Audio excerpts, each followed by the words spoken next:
Hi there, this is Datila, and welcome to Adjusting Time Post Show. It is Monday, March 27, 2023, and we are on the road to WrestleMania. And the road to WrestleMania kicked off with WrestleMania Raw, as it was being dubbed, and it was the go home show to WrestleMania. But before we get into this review, we need to talk about how Monday Night Raw ended with Cody Rhodes versus Solo Sikoa. They actually did it. They had Cody Rhodes beat Solo Sikoa. He beat him clean.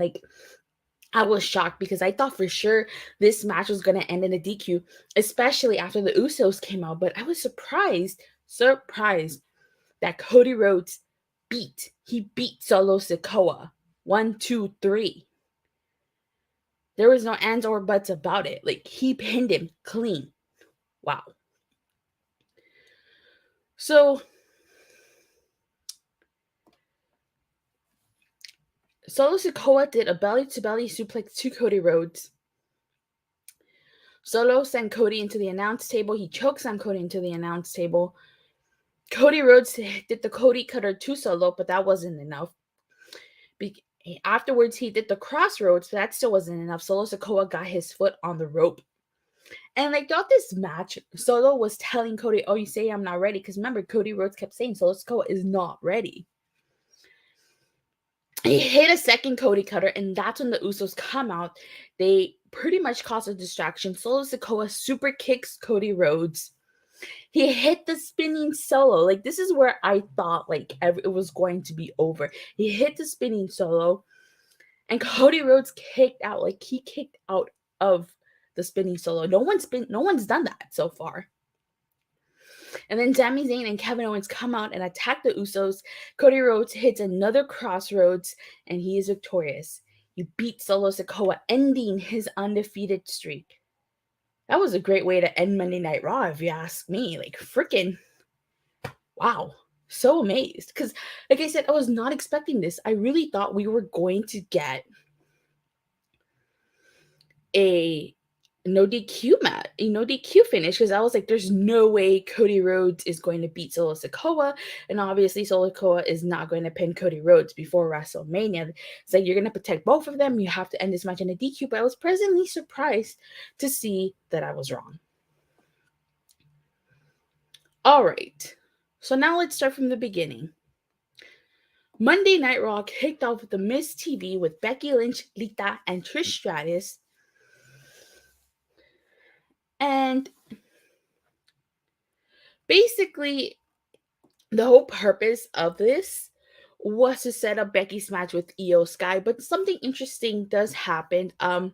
Miz asked Trish and Lita how it feels to play backup to Becky Lynch. Now Lita responds, but Trish doesn't say anything, so I thought that was very telling. Of course, Damage Control comes out, and Becky says that Bayley isn't doing anything but being a lackey, and she thought this was going to end at War Games. She thought it was going to end when they took the titles, but it's going to end at WrestleMania.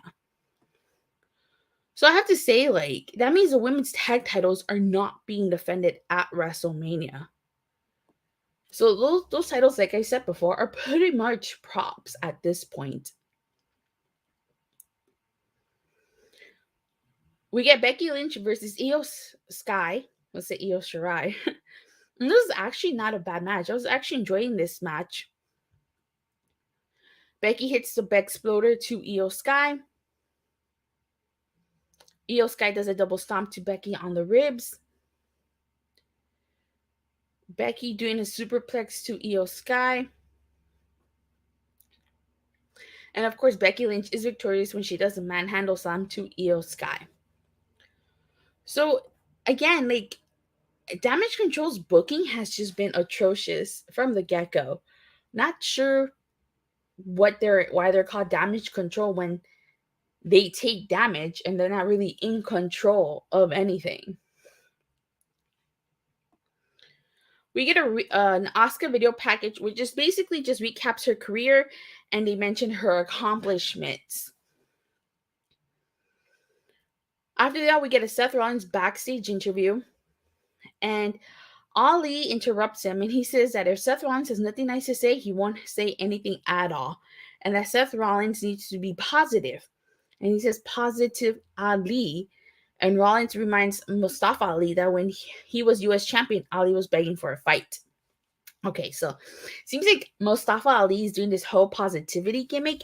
Kind of reminds me of Bo Dallas Believe or the New Day when they were doing the power of positivity.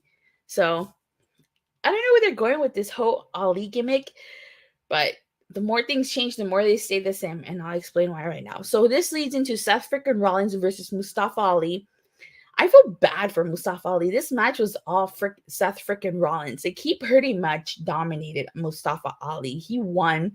No surprise there. So again, the more things change, the more they stay the same. Mustafa Ali still being a jobber on Raw.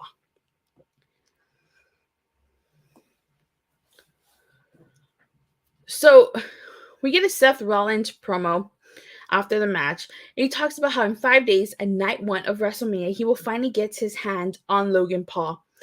That at WrestleMania, Logan Paul will be the joke, not Seth Rollins. Because Logan Paul threw Rollins out of the Rumble, cost him the Elimination Chamber, and cheap shot at him twice. Ali deserves better for sure. Yeah, definitely. And Seth Rollins says a little birdie told him that April 1st is Logan Paul's birthday. So the crowd will serenade Logan Paul, but they will not serenade him with happy birthday. Instead, they will be singing Seth Rollins' theme. So I cannot wait to sing Seth Rollins' theme. I'm sure that's going to be an epic entrance. Imagine all those people. What did they say? Over 70,000 people singing Seth Rollins' themes. I cannot wait for that. And Seth Rollins says he will see Logan Paul at WrestleMania. So we go backstage with Adam Pearce, and at first it's Baron Corbin. He's complaining about how he's not involved at WrestleMania, despite the fact that he's going to be doing meet and greets and all this other stuff for WrestleMania week, but yet he's not a part of WrestleMania. So Chelsea Green complains to Adam Pearce about not being in the showcase match. And so Adam Pearce pairs up with Sonya Deville, and they're the last team to be in the showcase match. And then Baron Corbin comes back, and he's wondering why they get an opportunity to go to WrestleMania, but he doesn't. So I'm a little confused as to why they're switching Chelsea Green and his partners around. I don't know if is Carmella injured or something, because I actually liked her pairing with Carmella, and I'm surprised that it only lasted like 2 weeks.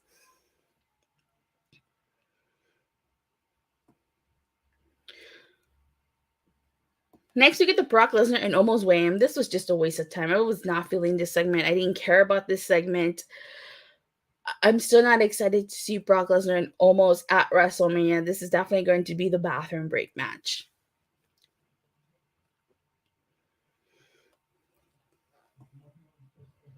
I feel like this is a rinse and repeat of Omos versus Bobby Lashley from last year.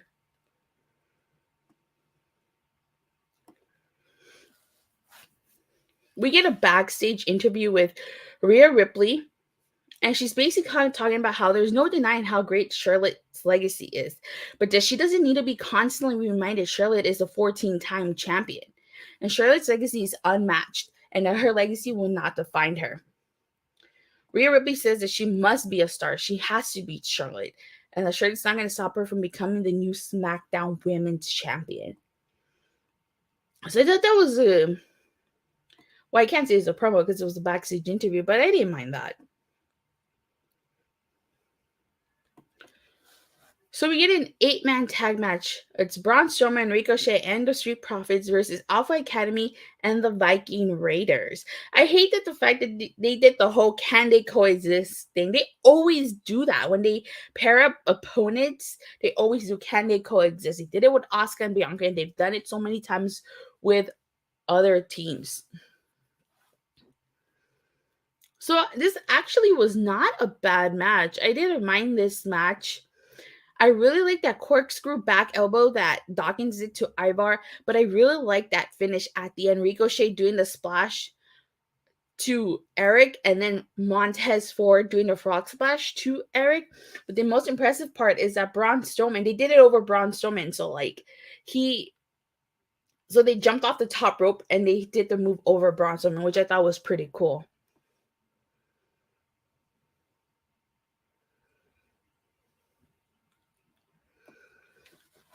Okay. So we get a Cody Rhodes backstage interview, and he talks about how he loves being in this position. He lives for this position, and that Solo Sikoa, like himself, is undefeated, hasn't been pinned, hasn't been submitted. And the why is it so important that Cody registers the enforcers? He thinks is that because they know.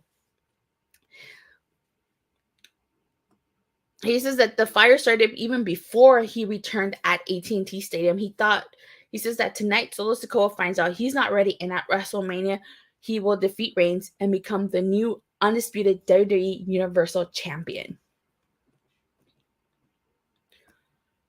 So afterwards, we get a Bianca Belair video package. So I really like this video packages. The one thing that WWE does best out of anybody is their video packages. Those video packages that they show are phenomenal. Now I have to say, in regards to Asuka versus Bianca, I'm excited for the match. I think it's going to be a really good match, but the build to this match has been atrocious. This reminds me of when they did Bianca versus Sasha Banks. The match was freaking phenomenal, but the build to it was just horrible. So, but I'm still excited for that match.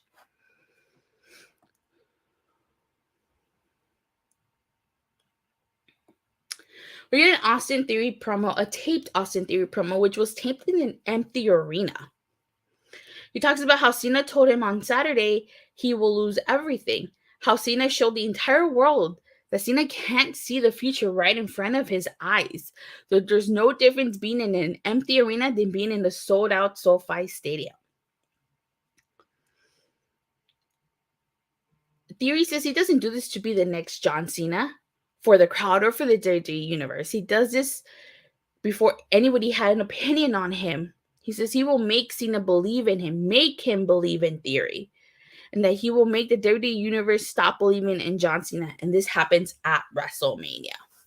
So the one thing that's hindered this feud is the fact that John Cena hasn't really shown up much.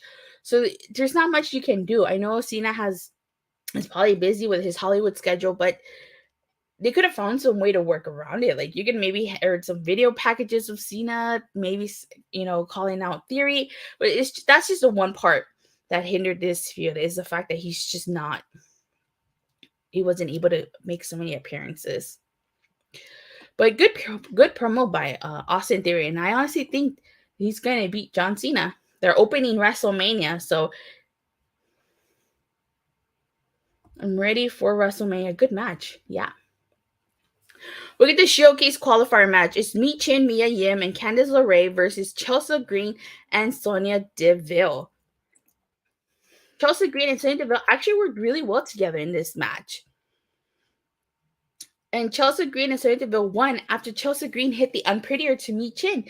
Now, here's a little surprise. They actually won, and Chelsea Green is going to WrestleMania. I'm happy for Chelsea Green. Good for her. You know what? Good for her. Good for her for going to WrestleMania.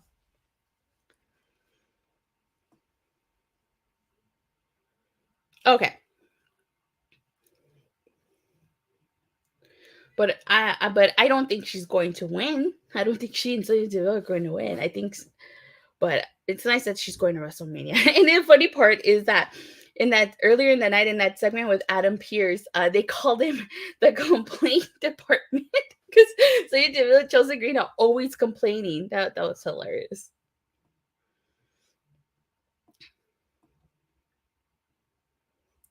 Okay. So we get a Paul Heyman backstage interview, and he's talking about how Cody Rhodes walks through the shadow of the island of relevancy. And Cody's not ready. He proved it just a few minutes ago, referring to Cody Rhodes' backstage interview. He says that why is it so important to fight Solo? Because it's relevant. He says Solo is ready to weaken Cody. He says, Heyman goes on to say Solo is going to put a beating to Cody, and that Reigns is ready to stoop to those steps to remain the tribal chief. He goes on to say that Cody was never ready to be the man of this generation, to fill the shoes of his dad, Dusty. The only thing he will be ready is to lose to Roman Reigns. And that when in the glory of his own defeat, Cody will acknowledge Roman Reigns. So that was a good backstage interview by Paul Heyman. I'm still not entirely sure if Cody Rhodes is going to defeat Roman Reigns. What do you guys think? Is Cody going to beat Roman Reigns, or is Roman Reigns going to walk out of WrestleMania as champion?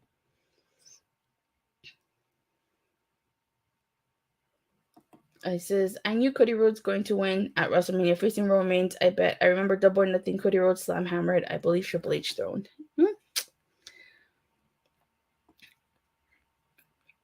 So we get a Dominik Mysterio promo, and he talks about how it takes a real low life to hit your title, referring to the fact that his dad, Ray, finally attacked him on SmackDown. And he says that now Ray is really a deadbeat. He says that everybody saw the video of Ray attacking him. And everyone will know what a failure of a father Ray is after Priest beats him and Dom humiliates him at WrestleMania. He starts talking in Spanish. He says, mi madre y mi hermana nunca me soportaron, siempre apoyaron a mi papá. Mi hermana no vale nada, pero eso no esperaba nada de ella. So basically, he was saying that his mom and his sister never supported him. They always supported Ray. His sister is useless and wasn't expecting much from her. He goes on to say he's more handsome and more taller than his dad, and that his family was jealous of him. So I absolutely love the fact that he spoke Spanish. Like I think this is the first time I ever hear Dominik speak Spanish. He's actually really good. So, and he says that the silence was deafening. He should have told her to shut up a long time ago. Has never said this out loud, but he wishes Eddie was his real father and that Ray never existed. His entire family is a disgrace to the Mysterio name. So very good promo. This is probably the best promo Dominik has cut since he started wrestling.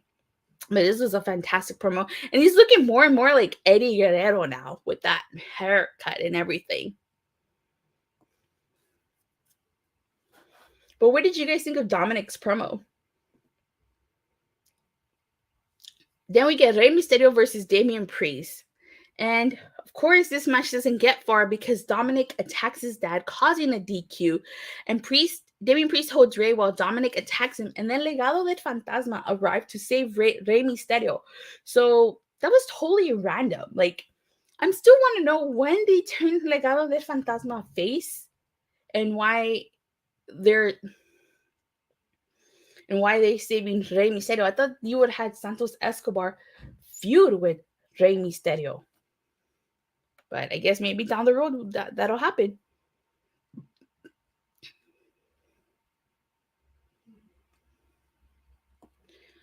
We get a Kevin Owens and Sami Zayn backstage promo saying that pretty much this has been an emotional year for them and that they're less than 5 days away from WrestleMania. And Los Angeles is where they got their big break, where they became a team and they walked back in LA as a team. So obviously they couldn't name drop Pro Wrestling Guerrilla, so they have to say that. It's PWG. Kevin Owens says that this is the biggest tag team title match of all time because the Usos are the longest reigning tag champions. And that this is the city where they got their big break and they're going to become tag team champions. And I cannot wait for that. That is going to be a fantastic match. I still think that should main event night 1 of WrestleMania. Let me see. Dominik Mysterio padded his character after Eddie Guerrero has been gone 17 years. Legacy, hoping Rey Mysterio loved Eddie Guerrero. I remember believing passing 2005 and oh yeah.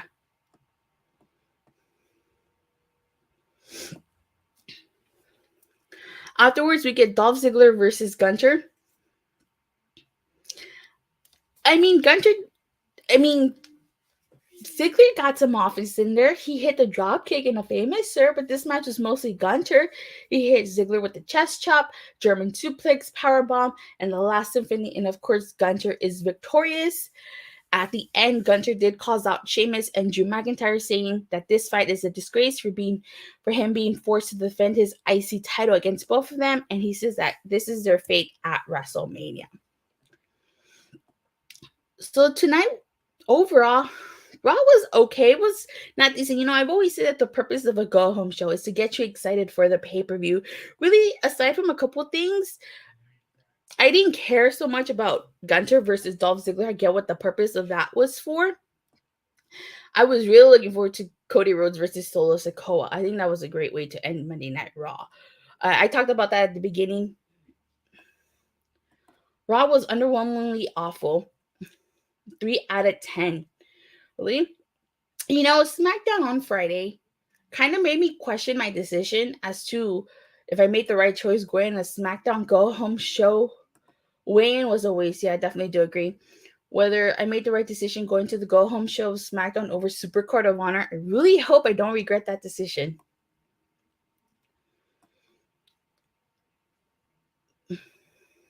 So I really like the video packages. I like Dominik's promo. I didn't really care so much about the showcase qualifier match. Austin Theory promos was good. If Gunter were to retain at WrestleMania, I'll be curious to see how much closer they push his title to Honky Tonk Man. He's about 100 days or so away from Believe It, I heard. Oh, really? Go to Supercard. I want to go to Supercard of Honor, but the thing is, I bought a 2-day combo ticket for SmackDown and Raw, so I feel like I don't have a choice at this point. I can't sell my SmackDown ticket because then I'll be losing my Monday Night Raw ticket.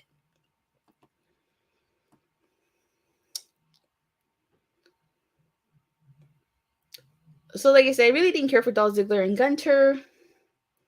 The showcase qualifier match, I'm happy for Chelsea Green, but it was an okay match. The weigh-in was a waste of time. Seth Rollins versus Mustafa Ali was all right. So overall, I think I'm going to give this a 5 out of 10. It was a decent Raw for it being a go-home show. Let me see. Raw after Mania, I feel will be a disappointment. Don't tell me that. Don't put that evil out there, Ricky Bobby. But with that being said, that concludes this review. So I do have a few announcements. I will not be doing a review for SmackDown / Rampage, Night 1 of Mania, Night 2 of Mania, or the Raw after Mania because I will be attending all of those shows. So make sure you like and subscribe and you hit that bell so that you can see, so you can get notified not only when I go live, but you can see all the cool videos that I will be uploading from WrestleMania week. Mark my words. Again, don't put that evil out there, Ricky Bobby. And with that being said, you guys, thank you guys so much for watching. And I hope to see you guys hopefully, live Wednesday after Dynamite. Bye.